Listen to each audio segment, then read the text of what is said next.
Bonjour à toutes et à tous, j'espère que vous allez bien. On se retrouve pour le brief du mercredi 4 juin, il est 8h48. Aujourd'hui, on va parler donc des news économiques, du ratio long and short, du funding, open interest, des liquidations. On regardera ce que font les whales en finissant par l'analyse technique de Bitcoin. Mais avant ça, on va regarder donc ce qui s'est passé hier. Hier, j'avais call donc dans la vidéo d'hier ce long, donc plutôt intéressant. Moi, je l'ai BE un peu trop rapidement malheureusement, mais certains voilà étaient dedans. Donc on peut le voir par exemple sur la school, il y a eu de nombreux beaux profits qui ont été pris.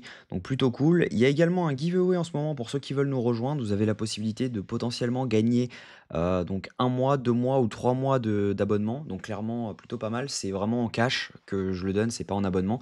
Donc si jamais vous voulez nous rejoindre pour tenter de gagner ce giveaway, vous avez donc clairement une chance sur 20 de gagner. Il n'y a que 63 personnes qui ont participé actuellement. Donc on est plus de 102 sur le groupe. Donc n'hésitez pas à nous rejoindre si jamais vous voulez vous former. Il y a un live ce soir à 19h30 également. On discutera de pas mal de choses sur des biais psychologiques, donc ça peut être intéressant pour tout le monde. Au niveau de ce trade, donc moi je me suis fait BE, j'ai fait 0,2 R. Bon, c'est dommage parce qu'à un moment on était à 3,80, mais c'est pas grave. Le but maintenant, c'est de chercher un short potentiel. Donc le but, moi, ça va être de target soit cette zone-ci des 107 300 $, soit cette zone de FVGM 15 autour des 108 000 $. Mais je pense que c'est plutôt cette zone-ci qui est à prioriser parce que vous allez voir qu'on a pas mal de biais pour aller dans cette zone et ne pas aller beaucoup plus haut, sauf si le spot pousse vraiment. Donc, techniquement, je pense que on est toujours haussier. Il n'y a pas vraiment de short à tenter pour l'instant, même si oui, cette zone-ci, donc on reprend donc cette mèche-là, tout simplement, et ensuite on dump, elle peut être considérée comme une zone de short. Je pense que c'est un peu trop tôt pour shorter maintenant, mais voilà, il y en a certains qui ont déjà ouvert le short. Je pense que voilà, on est pressé de venir chercher cette trendline pour venir chercher les 100 000 $. Donc clairement, moi, c'est ma zone de rebond potentiel. Mais voilà, je pense que on a un monde où on dump un tout petit peu, derrière on vient chercher cette zone-ci pour ensuite avoir vraiment une accumulation sur cette trend et ensuite avoir donc le fameux rect où on part directement chercher cette zone et ensuite on pose potentiellement un bottom. Donc voilà, moi pour moi le plan serait celui-ci. Maintenant à voir, ça va dépendre des datas le moment venu. Je vais voir si jamais on va potentiellement relong ici pour ensuite venir chercher cette zone ou si jamais bah, va tout simplement se faire front run cette zone-ci. Donc ça, on le verra. Au niveau crypto bubble, ce qu'on voit, c'est qu'on a du rouge, du vert à peu près partout. On est sur un range sur Bitcoin, c'est normal. Les alts donc performent ou clairement dump. On est sur un range, donc certains suivent Bitcoin, d'autres non. Donc clairement, pas d'énormes choses à s'inquiéter. Au niveau news économique, aujourd'hui, on a donc le PMI service à 15h45. Attendez-vous à avoir du mouvement. On a la décision de la Bank of Canada sur les taux d'intérêt également à 15h45. Donc attendez-vous à avoir pas mal de mouvements. Et on aura le stock de pétrole brut en news importante à 16h30. L'indice PMI non manufacturier de l'ISM également est une news importante. Donc cet après-midi, on est servi. Au niveau funding open interest, ce qu'on voit, c'est que on a eu une énorme hausse donc de l'open interest juste ici avec une baisse des fundings juste ici. Donc on voit que ça a commencé à short à partir de 15h45 hier, donc cette zone-ci. Donc clairement, on sait que dans cette zone, il y a énormément de shorts. Donc il y en a pas mal qui sont déjà, enfin qui étaient sous l'eau pendant un petit moment, ils commencent à repasser au vert. Mais voilà, ce qu'on voit, c'est qu'on pourrait très bien venir faire un mouvement comme ça pour derrière venir fermer ces shorts. Et clairement, voilà, on a encore énormément de liquidations à venir chercher au-dessus. Donc ça peut être intéressant.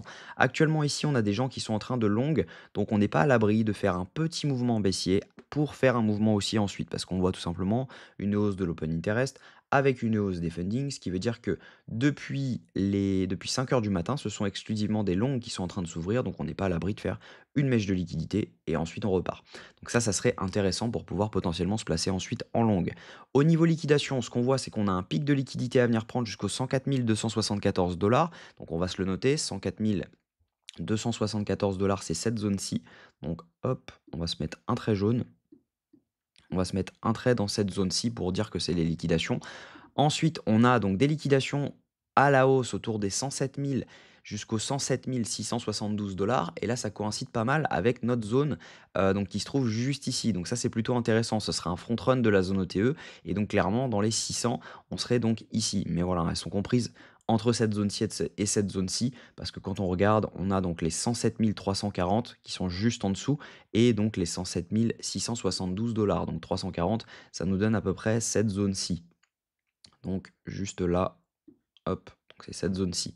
Donc ça serait plutôt intéressant de venir chercher donc la zone basse pour ensuite venir chercher la zone haute et ensuite poser potentiellement un bottom parce que ici on a enfin un top pardon, parce que ici potentiellement on a énormément de liquidation avec cette trendline. Donc clairement, il y a énormément de personnes qui la jouent. Donc on pourrait très bien refaire de nouveau un rebond là-dedans, venir chercher cette zone et ensuite poser un top là-dedans pour ensuite rejouer avec la trendline et ensuite vraiment partir à la baisse. Ça serait vraiment intéressant.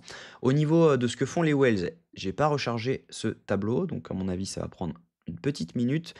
On va sur le terminal juste ici et hop, j'ai mon truc qui est préenregistré. J'en ai pour une seconde. Voilà, on a les wells qui accumulent actuellement, donc on n'est pas forcément dans une tendance dans laquelle on est baissier parce que les wells ne vendent pas. Les micro-wells continuent d'accumuler, hein, on n'est pas sur des ventes massives. Et les retails achètent également. Donc ça veut dire que là, on dump parce que on a des shorts qui sont en train de s'ouvrir. Et ça, c'est plutôt intéressant parce que la plupart du temps, on pump parce que l'open interest est en train d'acheter à mort et les clairement, voilà, on voit des trucs comme ça sur, le spot et en même temps, on continue à up comme on avait fait un petit peu ici. On voyait tout simplement que là, on avait donc un dump sur, non, c'était pas ici, pardon. Je vais retrouver un moment où on avait dump et pourtant, on avait pump et pourtant ça vendait. Tac, tac, tac. Bah, juste ici, voilà, on le voit. On a eu un pump ici. Et là, on voit par exemple que on n'a rien du tout qui se passe au niveau des wells. Et les micro-wells, elles, sont en train de vendre majoritairement. Alors que les retails achètent. Donc ça veut dire que ici, c'était vraiment des longues qui s'ouvraient pour tout simplement maintenir le prix. Et ensuite, qu'est-ce qu'on a eu? On a eu un mouvement baissier. Et là, on a un peu la même chose à l'inverse. On a donc des wells qui accumulent, des micro-wells qui accumulent gentiment, les retails qui sont en train d'acheter, et pourtant, le prix tombe. Donc ça veut dire que ce sont des gens qui sont en train de short avec des contrats dérivés, et donc potentiellement, on peut venir juste faire un mouvement comme ça, et ensuite short squeeze, pour ensuite poser un top, et ensuite venir les chercher. Donc ça serait intéressant. Donc au niveau technique, moi je pense pas qu'on soit complètement bear actuellement. On peut très bien revenir chercher cette zone, par exemple, cet OB H4 qui est ridicule, qui est vraiment tout petit dans les 104 389, ce qui coïncide plutôt pas mal avec les liquidations qu'on a juste ici, hein. On a un pic de liquidité dans cette zone. Donc ça serait intéressant de venir chercher cette zone d'OB pour ensuite faire un mouvement comme ça. Et après, on repart, on va chercher le haut.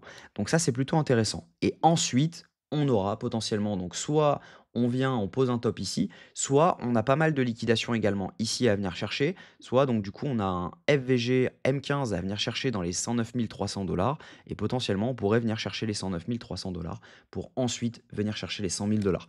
Donc voilà, voilà le plan. Je reste baissier moyen terme, haussier long terme et je reste haussier à court terme parce que clairement je pense qu'on peut rebondir dans cette zone-ci. Donc ça pourrait être intéressant. Par contre, faites attention parce que le but est quand même de venir chercher ces zones-ci.